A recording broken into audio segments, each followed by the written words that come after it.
Hi there. This is a quick recording for Biology 1406 lecture. I'm going to go over homework for week 2 using the PowerPoint from the OpenStax textbook chapter 2 and just walking through the homework assignment. All right. The homework assignments are meant to be a study tool to help you internalize the material, which is just a fancy way of saying, getting it inside your mind and holding on to it inside your mind.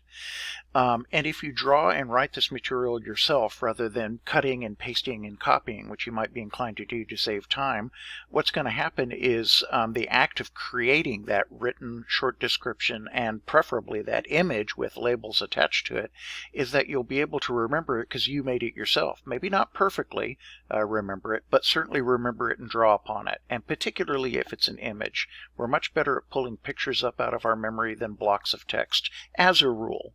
Everybody's a little different right here, but the general idea is that visual information is much easier to retrieve during a test, and that's what this homework is for. To sweeten the deal, questions on the test, not all of them, but some of them will come directly from the homework assignment. So if you answered the questions in the homework and remember what you did, you've already got answers to test questions in advance. So again, do this manually, by hand, not digitally, by hand if you can, in your notebook to keep as a reference, and then photograph or each page and put it together in a slideshow or record a movie while you're just flipping through your notebook saying, here's the answer to question 2, here's the answer to question 3. Make it easy for me to grade and I'll give you an A. If it's all there and it's easy for me to find the answers and you make it easy for me, then I can give you a full 100% on these homework assignments. I'm not going to micro grade them, but if there's pieces missing, obviously you're going to be docked credit.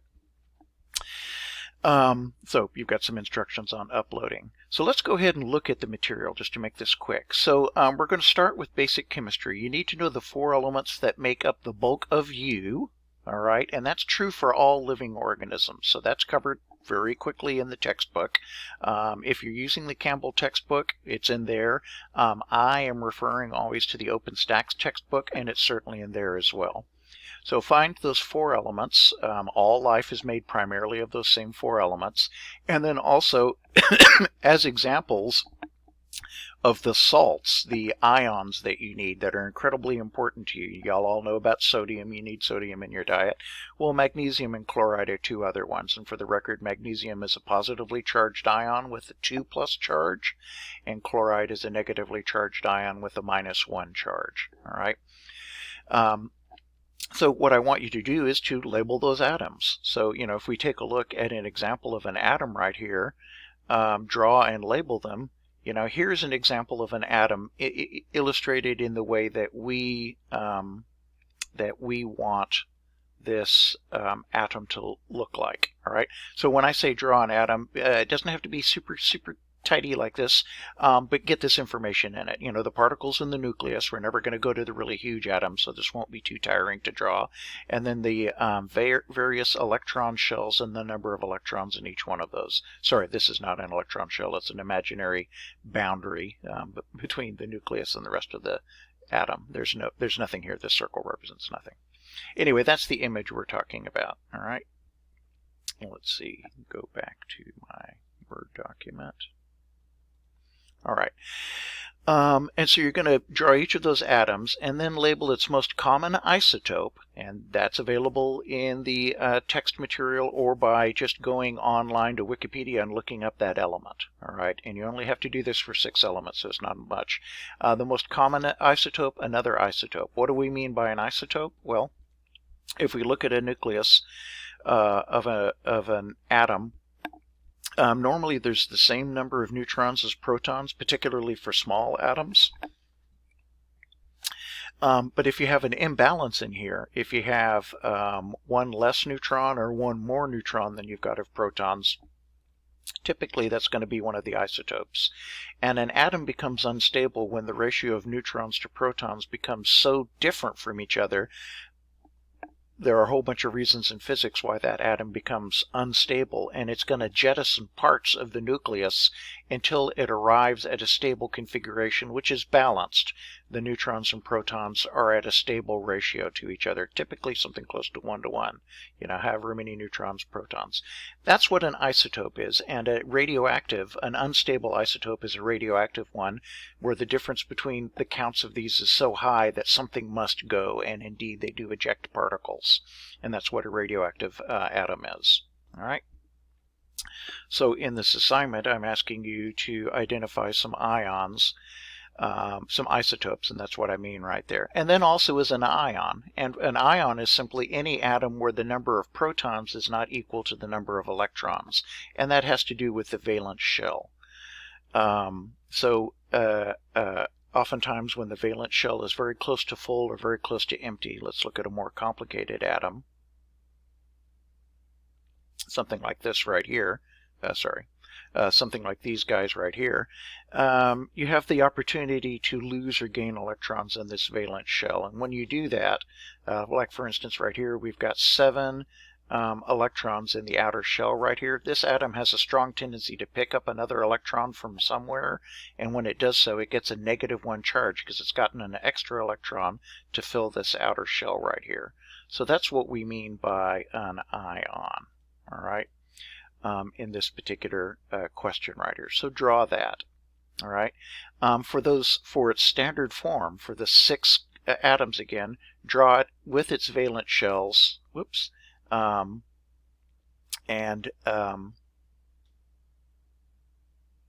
possible covalent bonds, the way that it can bind to anything. All right. So then I want you to graphically illustrate these ideas. So again, I've explained what a stable versus a radioactive atom is. That has to do with the ratio of protons to neutrons in the nucleus. Try and illustrate that somehow to remember what we mean by a radioactive or unstable nucleus. Atoms interacting to satisfy the need for a full valence shell. Well, if we look at our PowerPoint right here, and the valence shell, of course, is just the outer shell that has electrons in an atom. So in this particular case, hydrogen and helium over here, they only have electrons in the very first electron shell, and so that's their valence shell. That's the outer one. And hydrogen, because it's only got 1 out of the 2 electrons you can possibly have in this valence shell, it can bond to something. So if there's something else out there that has 1 electron, available for pairing, and that electron can spend time in this valence shell and the valence shell of the other atom, we create a covalent bond. Valency means to be around a nucleus. So covalent, an electron is a covalent electron when it's around the nucleus of one atom and around the nucleus of another atom at the same time. It kind of does a figure 8 back and forth between both of them. That's a covalent electron, and the result is a covalent bond. All right. Let's go back to the homework assignment. So that's an example of, a valence shell and a covalent bond that's satisfying that need to fill a valence shell. All right. On the other hand, we've also got a tendency of atoms to stick to each other when they have opposite charges. So something with a negative charge and something with a positive charge are going to stick to each other just like magnets. And it really is a case of the atoms sticking to each other like they're magnets sticking to each other. And that's what you want to graphically illustrate. All right. So an example of an ionic bond, those things tend to happen when atoms have a valence shell that's very, very close to being full. Let me show the illustration again. Oops. A valence shell that's very, very close to being full, like chloride right here. It's got 7 out of the 8 electrons it can have in this outer shell. 2 electrons in this first shell, 8 electrons in the second shell, 8 electrons in the third shell right here. And that's all the chemistry we're going to go with as far as electrons goes. But this guy's almost full. So it could go into a covalent bond with something else to get the 8th electron here, but it also is so incredibly electronegative it tends to pull an electron from something else that's got a weak hold on an electron, like sodium over here. And so this electron will jump over to the chloride. Now this chloride has more electrons than it has protons in the center, so we'd write a little -1 on it right here. And this sodium, which lost its electron to chloride, now has 1 less electron If you count them all up and then count the protons in the center right here, you'll find that it's got one more proton than it has electrons, and so it has a positive one charge. Well, guess what? Sodium and chloride stick to each other. That's what table salt is. All right, so that's what we want to do in this particular step of the homework assignment, is talk about how we can interact by building a balanced charge between two atoms. All right, so now I want you to build some molecules, all right, using the 4 atoms that are identified as the most common in all life, and or magnesium or chloride. So you've got 6 atoms to choose from, and try and build a molecule that's chemically satisfied, that it forms a nonpolar covalent bond. That's when the shared electrons are equal. That figure 8 that they do is equal between the 2 atoms that are joined together. Carbon and hydrogen famously have a nonpolar covalent bond, carbon and carbon. Anytime you have the same elements, or 2 elements from the same vertical row in your periodic table, they've got the same attraction to electrons, and that'll result in a nonpolar covalent bond. On the other hand, if you've got 2 atoms that are at different places left and right on the periodic table, they tend to create polar covalent bonds, with the atom appearing more to the right on the with the atom appearing more to the right on the periodic table. This way for y'all, this way for me. To the right on the periodic table, that thing's going to pull electrons closer to it, and so it will have a slight negative charge, while the other atom, something more to the left, will have a slight positive charge. Water, H2O, the oxygen is on the right of the periodic table, the hydrogen's on the left of the periodic table, and water is a polar molecule because the covalent bonds are polar. Do the same thing for an ionic bond, a hydrogen bond, and explain why each bond forms and what its characteristics are. Let me talk very briefly about hydrogen bonds, because this causes lots of confusion. Let me get to an image to illustrate it. Let's see right here. Okay, this is the classic where we're going to do water. All right, so here's one water molecule. The hydrogens, 2 hydrogens are bonded with a polar covalent bond. The electrons are closer to the oxygen, so the oxygen gets kind of a negative charge on it. Hydrogens have a slight positive charge on them because the electrons that are shared are pulled towards the oxygen. That molecule is polar. These are slightly positive, this is slightly negative. This is not a hydrogen bond. In chemical language, a solid line means covalent bond between the two. Even though there's a hydrogen involved, it's a covalent bond between a hydrogen and an oxygen. And in this particular case, it's a polar covalent bond. This is a hydrogen bond, and it's caused by this thing being slightly positive charged and this slightly negatively charged. They're going to stick to each other. Any molecules that have that characteristic, slight positive and negative charges, oftentimes the result of hydrogens out here, with a positive charge somewhere, you get a hydrogen bond between those molecules. So not just for water, but any molecules possessing these sorts of characteristics, oppositely charged regions of molecules will tend to stick to each other. Those are always hydrogen bonds. Okay, let's go back to the homework assignment and just walk through these some more. Now, number 4 right here, all right? Illustrate how an electron can be given energy and what happens to it. So here in this image, I've got an atom. It doesn't matter what the atom is of some element. It's got 3 electron shells. You could get 2 here, 8 here, 8 here. So we're in kind of familiar territory. Here's the nucleus made out of protons and neutrons. So the idea of high and low energy electrons has to do with the distance of an electron from the nucleus. So here in this example, we've got an electron out here in the second shell. And if it gets hit by some ionizing radiation, like UV radiation or X-ray radiation from the sun, has a high voltage applied to it, like the electricity in a fluorescent lamp, that excites gas molecules. What's happening in all of those cases is electrons can be energized to the point where they move to a higher energy state, which is the best way to think of it really is further away from the nucleus. So they're given potential energy, pushing them further away from the nucleus. So here in this case, the electron is now in a higher orbit right here, but there's a blank spot down here because it got popped. This electron got popped out of this lower spot here. So eventually it's going to fall back down to this lower spot right here. And when it does that, it gives off energy. And this is kind of at the heart of metabolism, chemical metabolism, why it is you can eat food and extract energy from that food and then pay for work to be done inside your bodies, which is what metabolism is all about. And the general idea is in your food molecules, you have electrons that are further away from a nucleus due to the nature of the chemical bonds. The covalent bonds between atoms have shared electrons at a distance, at a greater distance away from a nucleus than perhaps in some other molecule.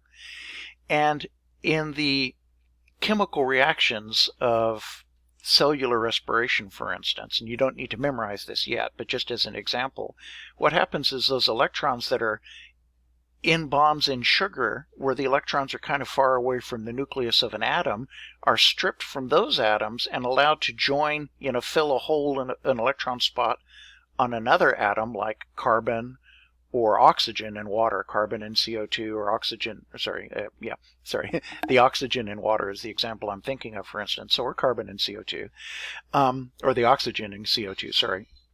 And the electrons are pulled closer to that oxygen, and they give up some of this potential energy right here, and that energy we can use to charge up ATP or to directly pay for a chemical reaction or things like that. That's a bigger, more complicated picture. What I want y'all to recognize right now is that if you pull an electron away from a nucleus, it takes work to do that, and you're investing energy in it. Up is the standard symbol for this. And if the electron is allowed to get closer to a nucleus, it falls, and it's giving up energy. And that energy, if you can capture it, just like falling water can drive a turbine to generate electricity, we can get work done internally, and all living organisms depend on that particular idea. So that's the idea of high energy electrons and low energy electrons. Yellow for low, red for high in this particular image right here. And this illustration right here is typically what's going on with a fluorescent light. If you happen to have those around you, that's what you would that's the chemical or the physical basis for that phenomenon. Electricity provides the motive power. Electrons falling give off light. All right, let's talk about how a molecule's possible shapes can be constrained by double or triple covalent bonds. Let me show you that. So here, a little further down in the PowerPoint, is an example of isomers. And these are, iso means the same, and it's the same formula, but for different molecules. Let's see if I can get back here. So here's an example of some geometric isomers right here. And here, this double bond, two covalent bonds, and they're necessarily nonpolar because it's the same atom on both sides. There can't be any difference in their affinity for electrons. So the electrons are evenly shared, two sets of them doing figure eights back and forth between the carbons. Anyway, the point right here is the double bond can't rotate. So this carbon-hydrogen group right here, it's called a methane group, or a methyl group, I'm sorry, can't switch around over here to this position because we'd have to break one of these two bonds in order to rotate this carbon. So that's what I mean by structural limitations caused by double or triple bonds. We can have double bonds, and for some pairings we can even have triple covalent bonds. And then it ends up having all kinds of consequences for molecular shape. And molecular shape is one of the key ideas. Molecular shape, maintenance of that shape, changes in that shape drive a huge amount of the biochemistry in living things, the chemistry of organic molecules inside living organisms. Shape is everything, particularly when we're talking about proteins. All right, pictorially illustrate the 5 measurement standards derived from using water. That is in the study guide. That material is not particularly included in your chapter material. It is buried in the book, particularly if you go to the index at the back of the book. You'll find all of that information. It's usually not given in this chapter of a textbook, but it's such important ideas that I want you to pay attention to them. So I give them to you in the notes right here, Chapter 2.2 outline, Water is used to define physical constants at standard conditions. And standard conditions are 1 atmosphere, that's sea level, at 25 degrees centigrade, room temperature. Yeah, those are the two conditions right there. PV equals nRT. Those are the two factors that influence behavior of water in this particular case. So temperature, we established something called the Celsius scale by measuring the freezing point of pure water at standard conditions, and that is 0 and 100 degrees. The point where water boils, we call that 100 degrees centigrade. The point where water freezes, when it's pure water at 1 atmosphere, we call that 0 degrees centigrade, and then we create a scale dividing it in even increments from 0 to 100, and that is the centigrade scale, and it carries on up to, infinity up, and, goes into negative territory going down. Volume. So 1 cubic centimeter of water, that's pure water at standard conditions, is going to be exactly 1 mil. Those are the same thing. 1 cubic centimeter, tiny little square about this big, a cube that big I should say, cubic centimeter, is equal to 1 mil of volume. Mass, 1 cc or 1 mil of water weighs 1 gram. That's how we defined a gram. And of course 1,000 grams is a kilogram. And then density, pure water at standard conditions has a given density. We just called that density 1. And that means anything, that has a lower density than water is going to have a density less than 1. And anything with a greater density, steel, will have a density greater than 1. How do we know steel has a greater density than 1? Put some steel in some water and it sinks to the bottom. That's what we mean by density. And then finally, energy. 1 calorie, 1 chemistry calorie, is the energy required to raise 1 gram of water, pure water, we're always talking pure water right here, 1 degree centigrade. That's what a calorie is. All right, that's the definition of a calorie. So that's how we can quantify the energy contained in anything. Using these equivalencies. So those are them. That's where we find them, and they are explained, or they are given in the index at the back of your textbook, or you can read about them in any reference material. Let's go back and look at the homework. Clearly illustrate a water molecule, including its composition, bonds, and charges. Well, let's go ahead and take a look at that one. Let me go back and find the water molecule from the PowerPoint. So here we go again right here. There's our water molecule. As it says right here, hydrogens have a slight positive charge. That's what this means. It just means the symbol sigma just means some in this case, a partial charge of positive and a partial charge of negative. So what's the strength of the charge on oxygen? Well, less than -1. It's, negative 0.01 or something. Who knows what it is? I mean, somebody knows, but I don't. You don't need to worry about it. And hydrogen has a slight positive charge. It's not a charge of +1. It's a charge of +0.1 or 0.2, whatever it happens to be. These would necessarily be opposites of each other. These are polar covalent charges, 2 hydrogens bound to an oxygen around 121 degrees, or 117 degrees, between the 2 hydrogens, the angle right here. That's the water molecule. So that's what we mean when we say describe a water molecule accurately. Okay. And also how they're going to appear when they're in solid, liquid, and gaseous phases. So here's an example of water in its solid phase. This is water molecules, hydrogen bound to each other in a stable recurring crystalline form, and that's the ice molecule right here.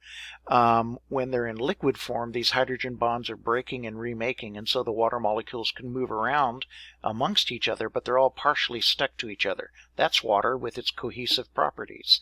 And then finally, when it's in its gaseous form, the molecules are moving around so much that all the hydrogen bonds are broken, and each molecule is not hydrogen bound to any of its neighbors, and that's water vapor in the atmosphere, like the clouds up above right here. So here we're looking at water in all 3 phases: liquid, solid, and then a gas up here. And famously and uniquely, water, liquid is densest, ice is next densest, it's less dense, that's why it floats, And then the vapor, of course, is much, much less dense, and it's in the atmosphere up above. Most other things go gas, liquid, and then solid is the greatest density form. Water is exceptional in this regard. All right, let's go ahead and take a look at the study guide again. Illustrate the cohesive and adhesive properties of water. That's a pretty straightforward one right out of the study guide. Let's see where we can find something on adhesion and cohesion. Here's a little bit. This is an interesting image right here. So what happens is water, it sticks to glass. Glass has charges on it, and water molecules have charges on them, so water sticks to glass. And that's what causes this meniscus with the water creeping up the sides of the glass tube. The narrower this tube right here, physics indicates that this capillary action will go further and further up. It'll climb further up the glass tube the smaller the glass tube is in diameter, because the strength of the water molecules is, so great that a whole bunch of them can climb up, while gravity is trying to pull the whole column down. So the smaller the tube, the greater the capillary action. Water sticks to the glass. That's adhesion. Cohesion is the tendency of one water molecule to stick to another water molecule. So as these water molecules crawl up this tube right here, this glass tube, more water molecules replace them down below, and that is cohesion of water molecules. And then a related and very interesting phenomenon is that water molecules stick to each other to make a sheet, and that is called surface tension. That's why bubbles have the shapes they do. And this animal right here is standing on the water because the combination of its weight versus the surface area of its feet is such that there's not enough pressure applied to break the hydrogen bonds between adjacent water molecules right here. The animal weighs very little, and its weight is distributed over a very large surface area, and you can see how it's bending the water as it pushes down on it, but it's not pushing hard enough to pop the membrane and punch through like your finger would. Additionally, the feet are coated in wax, so they're incredibly hydrophobic. That means they don't get wet. You know what a waxy surface looks like and how water is repelled from it. So the animal is repelled from water. It is not floating. It's standing on the water, and because of the low weight, the large surface area, and the hydrophobic nature of its legs, it can actually stand on the water molecule there. So that's what we mean by the those properties of water molecules. And you want to illustrate those ideas right here, adhesive and cohesive properties. Thermal properties right here. So if you don't know it already, if you add salt to water, it raises the boiling temperature. It now takes, instead of 100 degrees centigrade, 101, 102, 103, up until you saturate it with salt, and then you can't raise the boiling point anymore. But that extends, the range at which water stays a liquid. Similarly, if you add salt or sugar or anything else that dissolves in water, along with raising the boiling point, it's going to depress the freezing point. That's what antifreeze is. Antifreeze is stuff that you add to the water in the radiator of a car that depresses the freezing point of the water in the radiator down to a nice low level where it's less likely to freeze in the conditions that we expose it to. Same thing for you and me. The water in our cells won't freeze at 0 degrees centigrade because it's a salty, sugary, protein-rich mixture. It's going to freeze at a temperature substantially below 0. Manipulating that is how living things can tolerate really low temperatures, and for that matter, really high temperatures. Because if the water inside their cells freezes or boils, that cell is dead, and therefore that organism is dead. Explain what's happening when something dissolves in water. Let me show you an image right here. There we go. Here we go. So here's an example from the PowerPoint again of chlorine and sodium each dissolved in water. And dissolved means the atom in question has charges on it, or the molecule in question has charges on it. Proteins dissolve in water, most of them. And that means that they have charges on them that water molecules can stick to. If they have negative charges on them, the hydrogens will stick to them. If they have positive charges on them, oxygens and waters will stick to them. If it's a big molecule with negatives and positives on it, water will appropriately surround that molecule and stick to it. And then the water molecules are sticking to other water molecules in the water as well, and that's what we mean by dissolved. Now, you can keep dissolving stuff in water, including salt, until you get to a point where the water is saturated and that simply means every water molecule is statistically busy surrounding a chloride or a sodium ion in the case of sodium chloride water, salt water. And any more salt you put in there, there's no water molecules free to hang on to them, so the salt just falls to the bottom of the container. That's what we mean by a saturated solution. And that's what we're getting at when we talk about solutions right here. All right? Very, very important stuff. All right. I'll save 11 for the last, and let's go ahead and take a look at 12 right here. Recreate the pH scale. So let me go ahead and pull up the pH scale from your PowerPoint right here. There we go. So the important idea right here is that the pH scale represents a ratio of water molecules to parts of water molecules. All right. So the way it works is pure water at standard temperature, conditions, pure water, nothing dissolved in it, 25 degrees centigrade, 1 atmosphere. A certain fraction of the water molecules will always be broken apart into hydrogen ions actually attached to another water, so that you get H3O, and hydronium ions, these OH negative ions right here. And there's always an equal ratio of the two of these. So water is always a little bit acidic, that's a positive charge, and a little bit basic, negative charge at the same time, always, always. And the number of particles that are in this state versus that are in the complete state of entire water molecules is 10 to the negative 14th moles. And we'll get to moles in a minute. And that's where we come up with this 0 to 14 scale right here. All right. And so what 14 right here means is that the concentration of hydrogen ions is 10 to the negative 14th right here. Very, very, very rare. Up here at 0, the hydrogen ions are completely make up the entire mixture. The maximum number of possible hydrogen ions are in solution right here, and that gives us a pH of 0. It's unity. The OHs are going to be the exact reverse. At a pH of 1, hydronium ions, OHs, are incredibly rare, 10 to the negative 14th. And at pH of 14, the hydronium ions dominate the entire solution. They're fully abundant. There's not just a fraction of them. They're all hydronium ions at this concentration. And any ratio, intervening ratios between those, we have a pH somewhere in between here. At a pH of 7, which everybody should know is neutral, there's 10 to the negative 7th hydrogen ions and 10 to the negative 7th hydronium ions. It's a balanced mixture, and so we say it has a neutral pH. It's neither acidic nor basic because it's an equal amount of both. Each of these numbers is an order of magnitude change. So urine is 10 times as acidic as distilled water. Black coffee is 100 times as acidic as distilled water. Black coffee is 10 times as acidic as urine. Tomato juice is 10 times as acidic as coffee, 100 times as acidic as urine, 1,000 times as acidic as distilled water, and vice versa when going the other way. Seawater is 10 times as basic as distilled water, or 1/10 as acidic as distilled water. Tomato juice is 1/10 the basicness of orange juice. Sorry, it's 1/10 the acidity of orange juice. It's 10 times as basic as orange juice. The net, because we're here at pH 4, is overwhelmingly acidic, but we're slowly becoming more basic going in this direction. We're slowly becoming more positive going in this direction. And that's a little bit about the pH scale.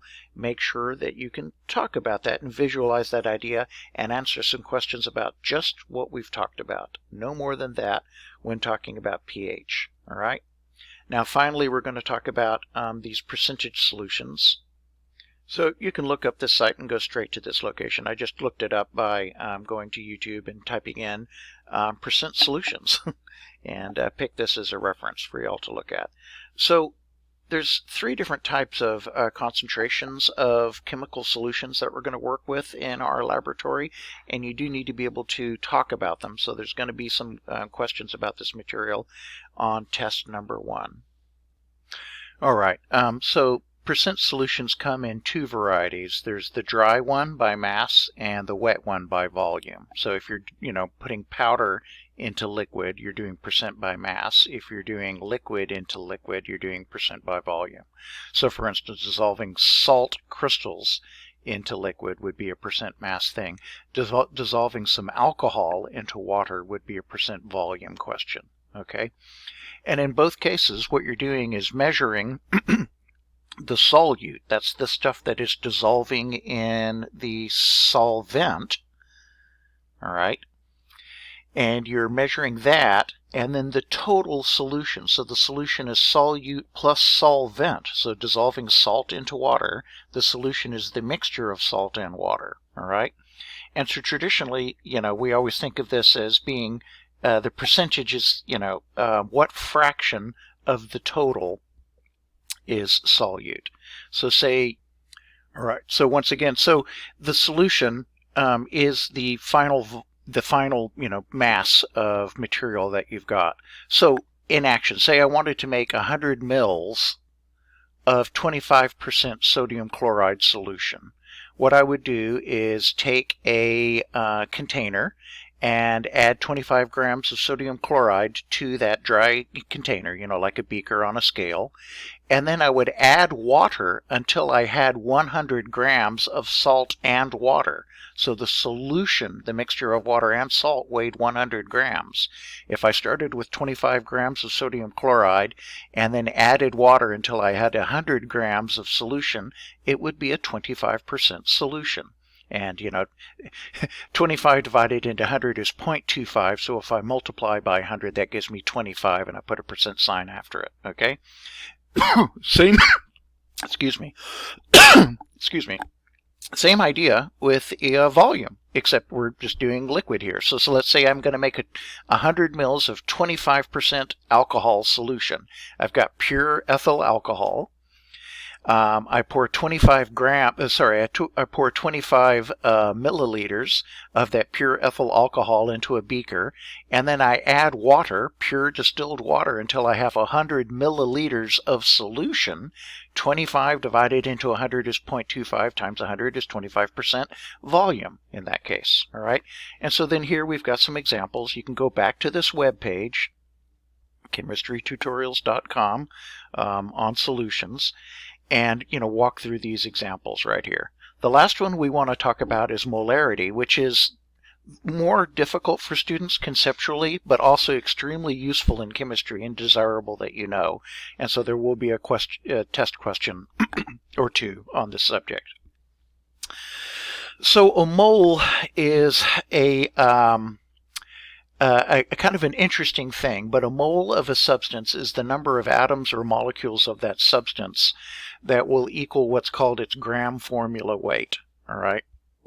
So, for instance, let me pull up a periodic table. Here we go. All right, so in this periodic table, I don't know if you can see it, but sodium, hopefully you can, I'll just read it off, weighs 22.9, so let's just say 23 atomic mass units. That's the weight of a sodium atom. And chlorine is 35.5. I'm just rounding these right here. 35.45, so we'll just round it down to 35. Chloride weighs 35 atomic mass units, okay? So sodium chloride, the atomic mass of sodium chloride is 23 plus 35. That is 38, 58 atomic mass units. Well, to get a mole of sodium chloride, we need 58 grams of sodium chloride, something that we can measure and pour into a beaker on a scale. So the atomic mass unit right here, this is the weight of the neutrons and protons and electrons, mostly neutrons and protons. 23 for sodium, I'm rounding. 35 for chloride, I'm rounding. So 58 for sodium chloride, for the molecule of sodium chloride. If I want 1 mole of that substance, I need 58 grams of that. And that will give you Avogadro's number, which is 8.022 times 10 to the 23rd molecules of sodium chloride in that mole. You don't need to memorize Avogadro's number. It's unimportant in this particular conversation right here, but how to calculate a mole of substance is. So if I have a different chemical formula, say H2O, water, each hydrogen is 1, so 2 hydrogens is 2. Oxygen is 16, I'm rounding again over here, so water weighs 18 atomic mass units. So 1 mole of water is going to be 18 grams of water. That's a mole, all right? So in molar solutions, let's go back to that website, if I can find it.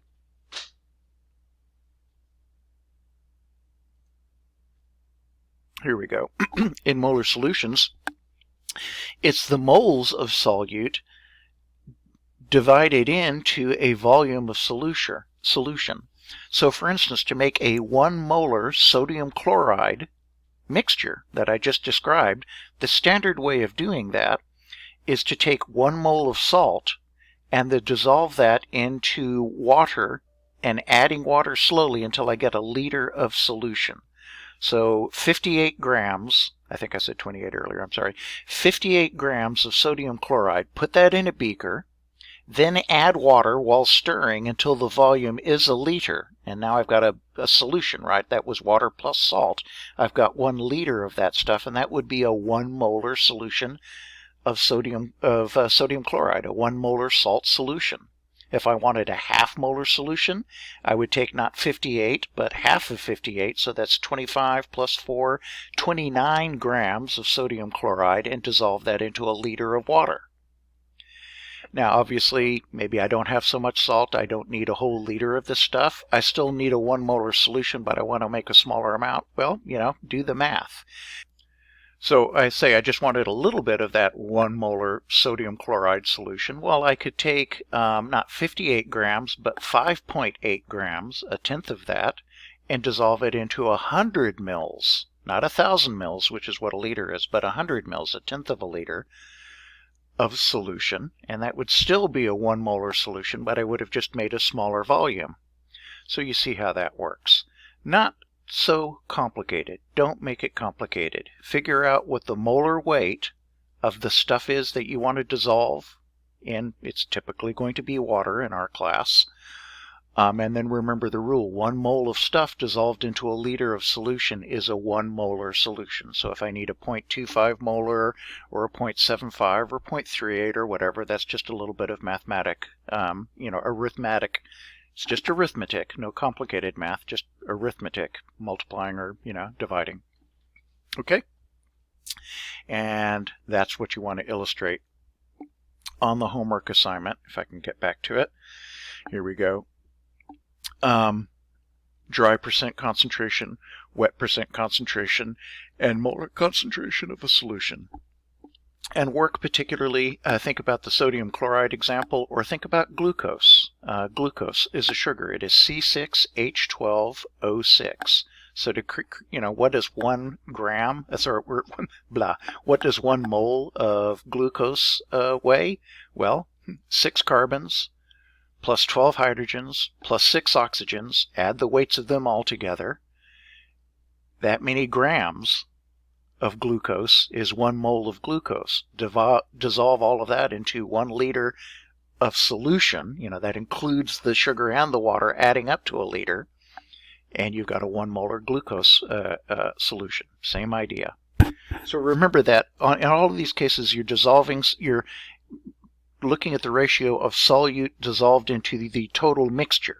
It's not solute dissolved into water, because remember, if I take a liter of water, I get a beaker and I have water in it and I'm right up to the 1 liter line. If I start adding a powder to it and it dissolves in there, the water level is going to go up because I've added more mass, right? So it's the stuff dissolved in the water plus the water until we top up to 1 liter or 100 milliliters or whatever it is we're after.